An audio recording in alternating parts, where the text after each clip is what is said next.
under ng makina, bilang lang kayo ng less than isang oras, full charge yung power station. Ganun siya kabilis.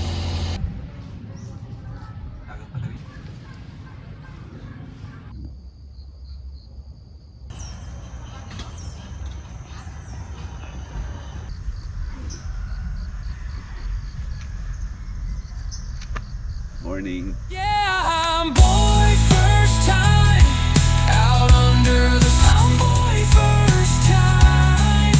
I'm boy first time.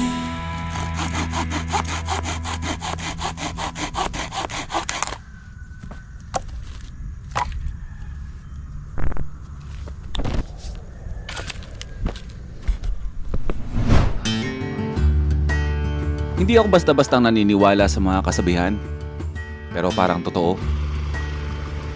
Si Watod, madalas na magtampo. Okay, off muna natin. Baka masira natin yung Raptor eh.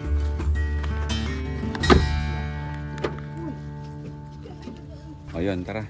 Makikitap muna tayo sa Raptor. Okay, ikaw na nandito bro. Para pag nasira man yung sagot ko, ako na. Ikaw na sagot. Yan o.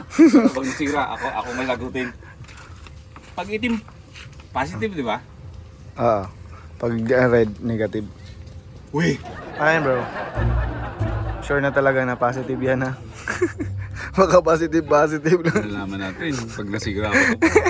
Kahit ibenta mo pa yung motor ko. Ibenta mo pa itong minivan, hindi ko kayang bayaran to. Pitikin mo muna. Ganun ba, ganun. Idikit mo na Patay to. naman yung ano, di ba? Patay na yung... Meter box sa lahat patay na to. So dito pula, may plus naman no. Kinakabahan tuloy ako. Brg. Alam niyo yung feeling ng palagi kang nag-iisip ng negatibo? Kahit na alam mong tama na yung ginagawa mo, eh nagmumukhang mali kasi nga puro kaduda. The moment of truth. Brg.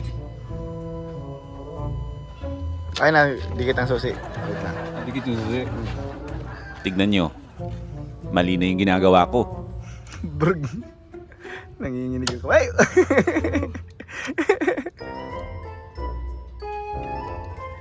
Hindi siya nag-ano doon. Kumapit bro. Umusok. Op. Yan. Buusok yung Raptor sa akin. Umuusok nga kasi mali. Umuusok sa'yo. Umusok. Pula. Napasok ko, ang init. Okay, tama naman. So sana umantar na si Watod. Wait lang. Wala. Walang power. So Negats, ayaw umandar ni Watod. Kung alam mo ang dahilan kung bakit lagi na nagtatampo ang sasakyan, paki-comment naman dyan sa comment section. Masasabi ko na mas gusto kong mamuhay sa labas kaysa sa loob ng bahay. Yes, outdoor person tayo at kaya kong mamuhay sa labas na nakatira lang sa loob ng camper van kahit ilang buwan pa. Pero yung buhay ko sa labas, hindi tungkol palagi sa camping. Mayroon pa akong mga ibang ginagawa. Okay, katatapos natin mag-lunch mga first timers at siguro mga bandang mga 2 PM saka tayo pupunta ng Baguio City. Magmumotor tayo. Pero bago tayo umalis, meron muna tayong pag-uusapan muna saglit kasi gusto ko kayong bigyan ng update tungkol dito sa EcoFlow na to na power station na ginagamit natin. 5 minutes lang, explain ko lang sa inyo kung ano yung naging experience ko gamit itong power station na to sa loob ng isang buwan. Alam niyo ba mga first timers na yung editing ko ay nangyayari talaga yan araw-araw. Nagbibigay ako ng sabihin natin 2 to 3 hours sa isang araw para buuin yung vlog na pinapanood ninyo. So hindi ko man siya straight na ginagawa, pero araw-araw yan naglalaan ako ng oras para mag-edit talaga. At tignan nyo yung pinag-editan ko. Hindi ako nakasaksak sa kahit anong klaseng outlet. Kasi yung mga outlet is andun sa kubo, nandun sa mga area na kung saan andun yung mga campers nagsaspot, and then ginagamit nila yung mga extensions doon o mga power outlet para dun sila magkabit ng kanilang mga kung ano mga appliances. Pero ako, ganito lang. Gamit itong power station, EcoFlow Delta 3. Malaki ang expectation ko talaga mga first timers pagdating sa power station na to. Kasi nga, syempre, bago siya sa atin, meron akong standards pagdating sa supply ng kuryente. So dati gumagamit tayo ng malalaki na mga power stations at ngayon hindi ganong kalakihan, pero promise, iba. Hindi lang naman kasi van life yung ginagawa natin, di ba? Hindi lang sa gabi tayo nangangailangan ng kuryente, hindi lang din sa araw, kundi meron pa akong pinaggagamitan ng kuryente maliban sa mga ilaw, electric fan dito sa loob ng ating camper van. Mataas ang expectation ko pero hindi ako binigo kasi lahat ng mga kailangan ko, yung power supply na kailangan ko sa araw-araw, sa mga hindi lang isang araw 2 araw, 3 araw, 4 na araw, is sa isang compact na power station is na nabibigay niya yung kailangan ko. Actually may sobra pa. Hindi ko sinasabing sobra-sobra kasi ganyan lang naman yung size niya. Kasi pero meron naman kasi talagang malalaki dyan. Pero sa atin na maliit lang itong camper van natin, syempre given yan na maliit lang din yung konsumo ng kuryente na kinakailangan namin sa araw-araw. Pero all good, di ba? Liit lang niya. Pero mag-iisang buwan na akong gumagamit ng EcoFlow Delta 3 mga first timers. The time na pinakita ko sa inyo ito para i-review is matagal na talaga ito sa akin. And then, sabi ko kasi hindi naman ako basta nagbibigay ng reaction o comment sa isang power station hanggat hindi ko siya ginagamit. Napakahalaga ng gagamitin ko muna bago ko siya gawan ng reaction video. And then ako na surprise. Ang tanong kung satisfied ba ako? Sobrang satisfied ako mga first timers sa EcoFlow Delta 3. Kasi ang napakahalaga nun, nagagawa ko yung mga errands ko gamit siya, na ibibigay niyo yung mga kailangan namin sa araw-araw hanggang gabi, especially sa gabi, plus yung mga editings na tuloy-tuloy kong ginagawa sa araw-araw, kaya niyang ibigay sa atin. Tingnan nyo, hindi siya kalakihan. You know, ilang dangkal lang siya, isang tangkal, kalahati lang, gano'n lang siya kaliit. Tinatawag na compact power station ito, pero my God. Gamitin na natin yung word na ang kunat ng battery, ibig sabihin nun, naglalast ng matagal yung battery. So hindi pala palakihan ng power station. Pakunata ng power station. At yan yung na-experience ko dito sa power station na to, EcoFlow Delta 3. The last time na nag-review tayo, nasa 51 or 50 minutes lang, full charge na yung power station natin. Hindi na ako pumupunta sa outlets para doon ko i-charge kasi ginagawa ko dyan para hindi na ako makisaksak doon. Pinapasok ko lang siya ulit dito sa camper van. Isasaksak ko lang to, and then papaandarin ko yung sasakyan. And then magsisimula na siya mag-charge. Pag andar ng makina, bilang lang kayo ng less than 1 oras, full charge yung power station. Ganun siya kabilis. Magkaiba kasi yung nanggagaling ka ng bahay, tapos lalabas ka para mag-camping, para sa isang gabi mag-overnight ka, kesa yung bumabiyahe ka ng ganito na ang tanging tarahan mo talaga, kumbaga you're home away from home, yung minivan o yung camper van, dun mo ma-appreciate kung ano ang halaga ng isang power station. Mahilig kayo sa outdoors, kailangan nyo ng power station.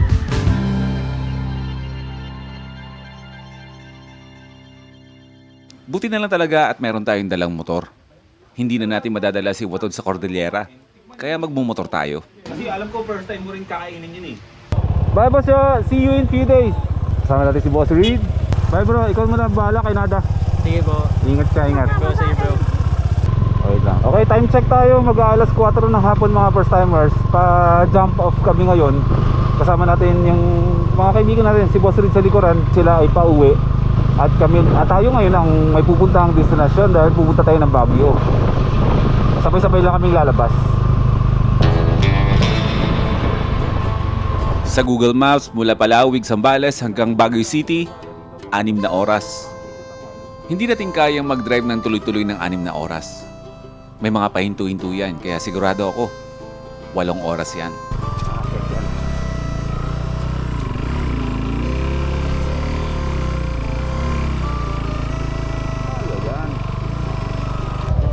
So dito na tayo mag-iwalay? Oo, pwede. Kasi dire-diretso lang kayo, pakanan kayo, di ba? Pakaliwa ako. Paano? So paano? Hanggang sa muli. Bye. Bye, Kuya Reed. Bye. Mag-iingat ha. Belt natin. namin. Okay. Sabi nila na. Oo ba? Dito lang kami. Kadiretso na ako. Oo. Okay. Diretso mo na hanggang dulo, tapos sa dulo letter T, kanan na yun. Kanan. Sige. Bro Darwin, Muna tayo. Muna na tayo. Yakas ka dito. Bye-bye. bye-bye. Ingat-ingat. Alright. Ganda ng mga scoot nila oh. Mga naka-maxi scoot. Saan ba tayo? Naka-ano tayo? Adventure bike. Sila yan ay pauwi na ng syudad, Pampanga and somewhere dun yata sa QC. Tayo naman ay paano na? Cordillera naman tayo ngayon. Mag-alas 7 na ng gabi mga first time. Ngayong ginagamit na natin muli ang ating mga motor, hindi ibig sabihin na balik tayo sa bakbakan. Tapos na tayo sa era na dapat mabilis tayo magpatakbo. Bro, anong lugar na to? Ha? Tubuan. Butuan? Tubuan. Ah, Tubuan. Ah, okay. Sige, sige. Thank you, thank you. Sabi ko Butuan. Mindanao yun eh. Tubuan pala. Tubuan. Okay, stop over muna tayo dito. Alas 7:30 ng gabi mga first timers. Pagod check. Motovlogger tayo ngayon eh. Kailan nyo ba huli ako nakikita nakabalaklava? Diba? Matagal na panahon na. Stop over lang muna kami dito. Magbabalot lang kami. At meron pa tayo siguro mga less than 100 kilometers na babiyahin. Excited naman. Masaya. Hindi na mainit kasi malamig na yung panahon. Kaya all goods lang. Pa touring mode lang tayo. Ano to? Labo naman to ko eh. Pino charap. Ang suka ng mga chismosa. Isa pa? Solid, napakaganda, napakaliwanag oh. Takbuhang kinakailangan lang, tapos malabig ang hangin, ay sigurado naman yan na kahit hindi tayo mabilis ay makakarating tayo sa ating destinasyon. Sabi ko nga, ang pinakamahalaga sa lahat ay yung safe tayo. Pangasinan na tayo. Ang alam po itong San Fabian, marami na mga beach dito ang alam ko eh.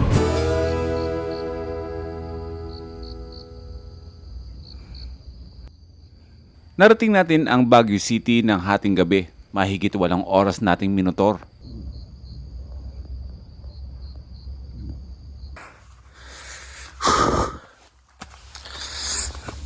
Ang lamig. Mahal. Gising ka pa? Ha? Ano? Kaya lamig? Ay, lamig. Grabe. Nangangatog kami sa lamig. Yung pagod natin, hindi masyadong nainda. Lalo na ngayon magpapahinga tayo sa malamig na lugar. Yan, kahit ganyan lang. May ilaw tayo dito. Nakakapanibago kasi hindi natin tent yung tinutulugan natin ngayon. 2 gabi, 3 araw dito sa Baguio City. Kulang-kulang yung gamit namin. Pang camping kasi nga nagmotor lang din kami. Pero all goods. Marami naman tayong pwedeng napagbili ng mga pagkain na lulutuin natin bukas dyan sa baba nitong campsite. Sa ngayon ay alas 2 ng madaling araw. Kanina pa kami dumating dito ng mga alas 12. Nakapag-dinner na kami from 4 PM hanggang bago mag 12. Ganun kahaba yung biyahe namin. So, thank you Lord kasi nakarating kami ng safe kahit hindi naman kami mabilis. Nakakarating at nakakarating din. So, welcome back to Baguio City. At dito tayo ngayon magka-camping sa loob ng 3 araw at 2 gabi. Hindi, bukas ko na ipapakita sa inyo kung ano yung itsura ng kapaligiran natin kasi nagbistulang village talaga ng mga campers yung paligid, yung labas ng tent na to. Kasama natin ang good vibes. Lahat ng mga tent dito sa paligid namin, lahat ng mga set up dyan, good vibes family. So, lahat ng mangyayari dito ay puro good vibes lang. Pero kailangan muna magpahinga kasi alas 2 na ng madaling araw. So, good night muna sa inyo lahat mga first timers ha. Wala na, tulugan na to. Good night first timers, see you tomorrow. Okay. Alright. Lamig. So, tulog dito. Good night.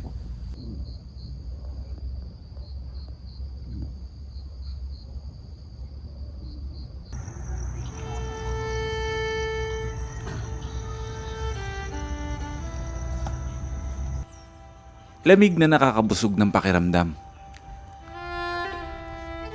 Sa bawat hinga ng malamig na hangin, parang humihinto sandali ang ingay ng mundo. Tahimik ang isip. Presko ang damdamin.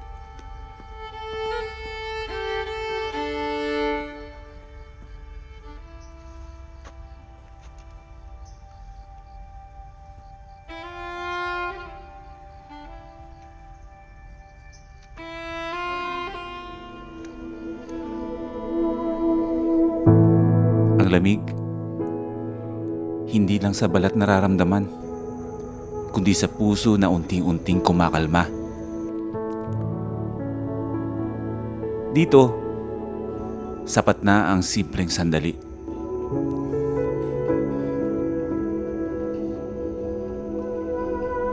Isang upo, isang tanaw, isang ngiti.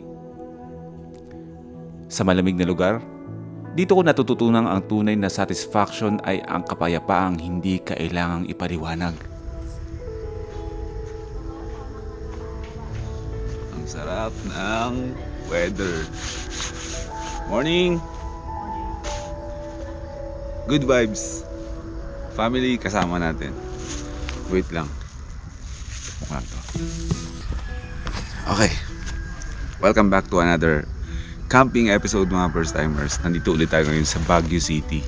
Pag malamig na lugar, automatic yun kape. Nasa Unplug Art Hub campsite tayo ngayon, which is ito ay napuntahan na natin dati. Magsistay tayo dito ng 3 days, 2 nights sa isang event na may kinalaman sa... Ba't ako hinihingal? Si Dane hinihingal, di ba? Ako rin hinihingal din ako. Hindi kayo dahil nasa mataas tayo? Nanibago lang ako, no? Anyway, siguro naman talaga kapag nasa mataas ka ng lugar.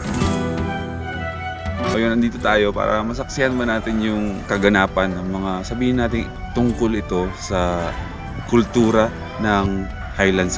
In general sa Highlands. So excited akong ma-experience yon dito sa 3 days and 2 nights na pag-camping dito sa Unplug Art Hub.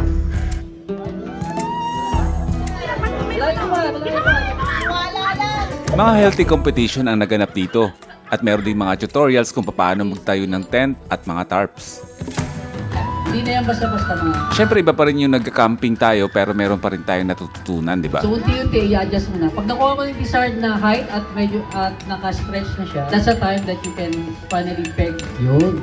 Galing talaga ni Mountain Jumpy. Ay, Jumpy. Umalis tayo ng 4 p.m. sa Zambales. Nakating tayo ng ating gabi. 8 hours na pag-drive. Nakakapanibago lang kasi di ba ang tagal natin hindi nagmumotor, pero all goods naman, nag-enjoy kasi lalo na nung nasa paanan na kami ng mga kabundukan, nagsimula ng lumamig yung klima ba, so napawi yung pagod sa init ba ng araw nung kami ay paalis pa lang ng Zambales. Maraming pwedeng bilhin sa baba. Tabi-tabi sila? Ah, okay. Good.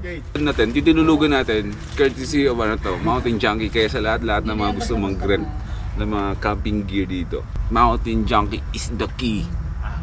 Naramdaman kong hindi ako nahiraman mag-setup kasi bakit ako mahiraman mag-setup na? 'Di ba? Kasi merong Mountain Junkie dito sa Baguio City na kapag gusto niyo pumunta dito, less hassle para alam niyo yung mag-camp kayo, yung drive ka from Manila going to Baguio na pagdating niyo sa kahit saang campsite dito sa Baguio City ay nakaset up na yung inyong tent with tables, chairs, camping lights, mga ganyan, kompleto yan. At si Kuya Rich parang inaantay na ako para magkape. Punta na ako Dan? Tapos na ako mag-vlog. Ay, simula pala to. Sige, magkape muna tayo. Lulutuin na lang na pagkain ang kailangan natin. No rush ngayong araw na ito. Papahinga na tayo dito. Baguio City, baby.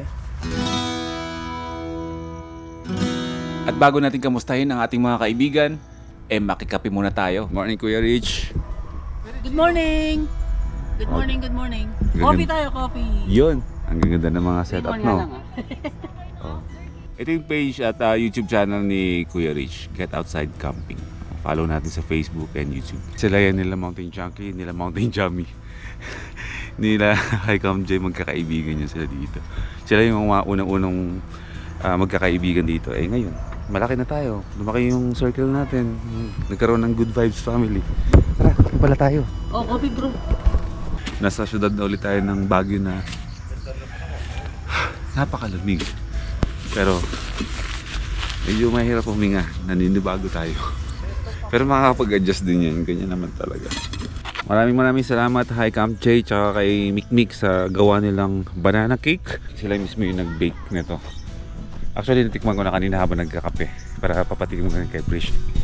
At gising ng lahat. Mountain Junkie, good morning! Good morning! Good morning! Morning! I cook from Ganisa. Ayun o. Very good tayo. Sarap niyan. Yung HT50 mo hindi mo na ibaba. Muntik natin namin di mapasok doon kasi. Apakalaki ng ano niyan. Camper van ba tawag dun o RV na yun?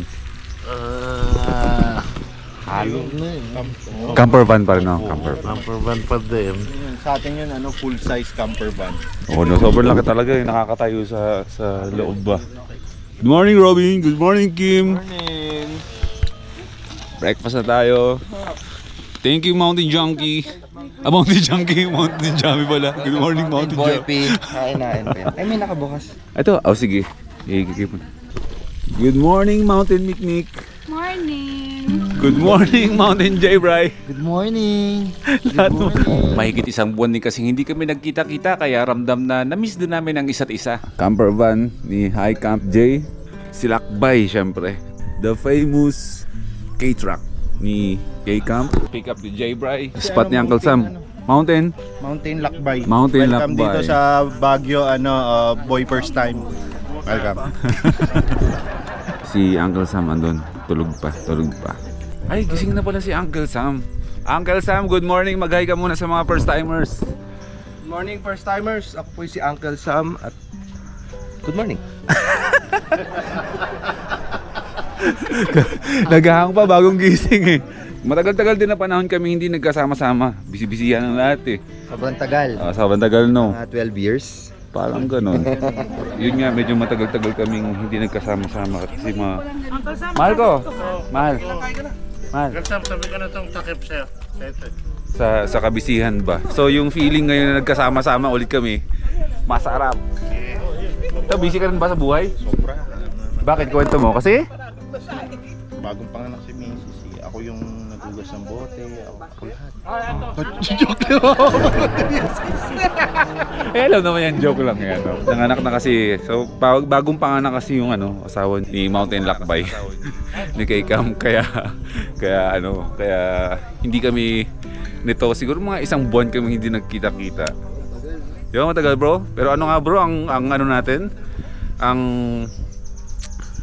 Kumbaga, hindi naman rule eh. Yung ano ba natin sa mga sarili natin na kapag busy ay Kumbaga support lang, pag may busy, di may ginagawa yung isa, tapusin mo yan, ikaw bahala dyan. sa'yo muna yung buhay mo. Buhay mo yan eh. Di ba? Tapos pag kita-kits ulit tayo, miss natin yung isa't isa. Ganun Kaya lang. ngayon pakita ko rito, excited ako, sabi ko. Buulit kami ha, tagal namin nakikita. Di ba? Yung good vibes, hindi obligado na dapat pag-aalis, magka-camp, lahat kailangan sumama. Hindi. Kung sino lang ang pwede. Kumbaga priority pa rin yung personal na buhay. Gawin yung mga kabuhayan ba? At kung ano-ano mga bagay-bagay. Silipin ko lang muna yung camper van ni High Camp J. Ganda. Dali ka. Mahal, mamalengke tayo ha. Uncle, yung basurahan mo, mamaya sabi. Kamusta ang tulog, mahal ko? Kanina dyan. Yummy. Hindi ganun katamis. Ay, hindi pala ito garlic. Mm. Hindi pala. Tarantado, babalikan ko nga yung... Hindi po, I mean, hindi siya ganun katamis. Hindi masarap siya. Nagbenta din sa amin. Lok naman eh. Mm. Oo. Palesteros. Tapos na dito na hindi. Nawalan. Okay, done with breakfast. Ngayon lalabas muna tayo. Mamamalengke muna tayo ng tanghalian natin. Hindi na tayo makakapagluto ng sarili natin na syempre per tent yan magluluto. Pero dahil nga syempre good vibes family to, isang lutuan na lang para sa lahat. Ganoon naman talaga palagi yung nangyayari pag magkakasama kami. Mag-ingat ah. Sa Camp 7 lang kami bibili. Okay, mag-ingat. Einer! See you later. Dondon and Peach. Let's go. Ito ang magandang gawin kapag nagka-camping sa Baguio. Yan, pupunta lang tayo ng Camp 7. Kasama natin si High Camp J. O kahit sabihin mong hindi ka naman nagka-camping pero magsistay ka ng matagal, mas maganda na sinasamahan nyo ng pamimili sa palengke dahil lahat ng mga bilihin dito, lalo na yung mga gulay, sigurado mga fresh yan. Ay, bawal ba? Oo, huliin ka. Oo nga pala, ano? Dapat cover. Oo nga pala, salamat sa pagpapaalala. Oo nga pala, bawal ang nakatsinelas habang nagmumotor sa Baguio. 1,000, sayang. Pang-ulam din yung 1,000. Sige, palit ako. Yeah. Okay. Okay, let's go take 2. Grabe yung pababa. Dito umakit si Watod nung hinila ni ni High Camp J eh.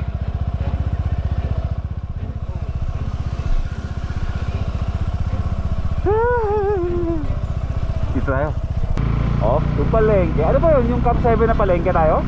Ay, malapit lang kasi Okay. Sa totoo lang, kapag andito tayo sa Baguio, mas masarap para sa akin ang nakamotor. Mabilis kasi ang galawan. Tsaka pag traffic, nakakalus tayo agad. Mainit lang naman yung araw pero yung hangin malamig, di ba? Hindi kalayuan meron agad kami nakitang Korean store. Bawat camping kasi nakasama ang good vibes. Hindi talaga pwedeng walang Korean food. Yung seaweed. O malamang, gustuin nila yan. Sige. Wow, bayaran ko sa'yo sa motor. Korean ice cream. Gusto mo tikman? Oo pala. Ice cream sa malamig na lugar. Sarap. Tayo mag-Baguio. Bro Jamie! Ayan yun, Baguio Pecha yan. Oh. Kung hindi man Baguio Pecha yan, matatawag pa rin nating Pecha yan kasi nasa Baguio tayo eh. Kasi kung hindi man ka ako Baguio Pecha ito, Pechay pa rin ang tawag. Pechay pa rin, oh. Anong alam mo kung ang tawag dito? Pechay. Pechay sa Baguio. Kung nasa baba na, Pampanga Pechay. O dito na. Diyan na lang. Oh, dito na. Mag-drive ng motor eh. Ngayon nabili na natin lahat. Balik na tayo sa campsite. Yun oh.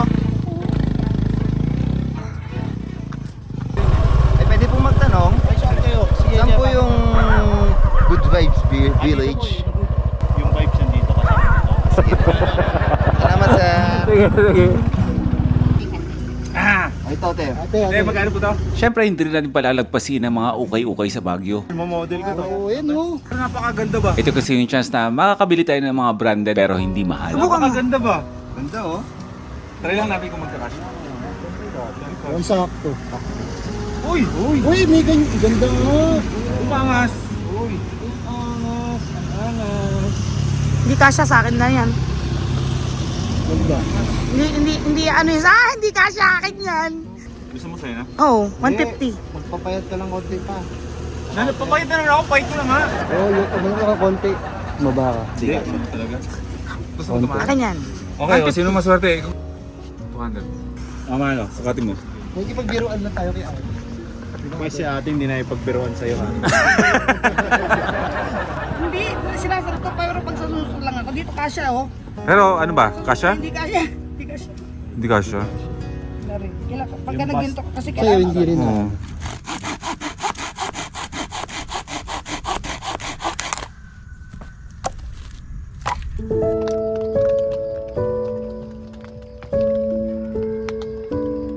Sa camping, sana walang kompetisyon. Walang ingay ng lungsod. Si Uncle Sam, papatikim niya sa Korean kanyang budigigay. Korean chef. Nagsasama-sama tayo hindi para magpakitang gilas, kundi para huminga ng sabay-sabay. Ng isang Chinese. Pasado. How was it? Ha? Good only, not very good. Good only. Very, very good. Para makapagpahinga ang isip at katawan. Sa paligid ng apoy, nagiging pantay-pantay ang lahat. Simpleng kwento, Opa. simpleng tawa. Pero sapat yun para gumaan ang loob. This is the new GoPro Hero 13, and Boy P left his camera, so I'll be the vlogger now. Ang camping ang nagtuturo ng mabagal na oras kung paano pahalagahan ang katahimikan. Okay, coming to your fingertips. Inhale through your nose. Exhale through the nose. Alright, come back to center. Palms together to your heart center. kung paano makinig sa hangin at kung paano bumalik sa sarili.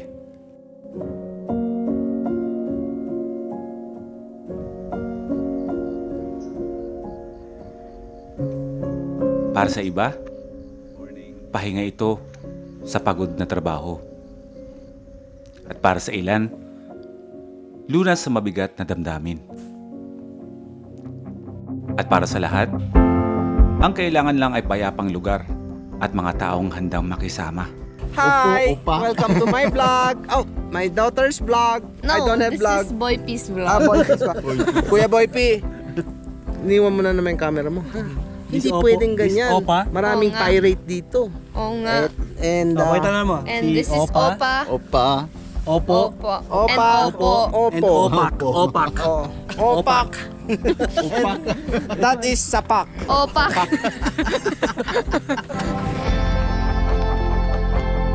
Sa camping, iisang apoy lang ang nagbibigay ng init. Feel the nature. Iisa ang langit na tinatanaw. Dito, mahalaga ang pagkakasundo. Dahil ang saya ay mas ramdam kapag pinagsasaluhan.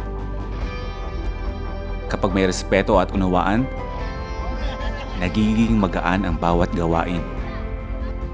Mas tahimik ang gabi, mas masarap ang pahinga. Sa gitna ng kalikasan, natutunan namin ang tunay na lakas ng camping. Ito ay hindi sa lugar, kundi sa pagkakaisang bumubuo sa bawat sandali.